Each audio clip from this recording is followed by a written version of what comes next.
म्हणजे भगवान नटराज हे शंभू महादेवाचंच रूप आहे। त्यामुळे या मातीलाच मुळात शंभू महादेवाचं आणि नटराजाचं अधिष्ठान आहे आणि इथं कला कायम निपजलेली आहे, उपजलेली आहे।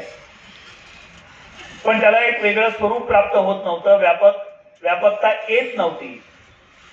आणि आज सकाळी जेव्हा आम्ही प्रकाश पारखींच्या उपस्थितीत, प्रकाश पारखी म्हणजे गेली 50 वर्ष बालनाट्य करणारा माणूस, ज्यांच्या हाताखालून हजारो रंगकर्मी उभे राहिले, करिअर करते झाले, अशा प्रकाश पारखींच्या उपस्थितीत सकाळी बालनाट्य झालं।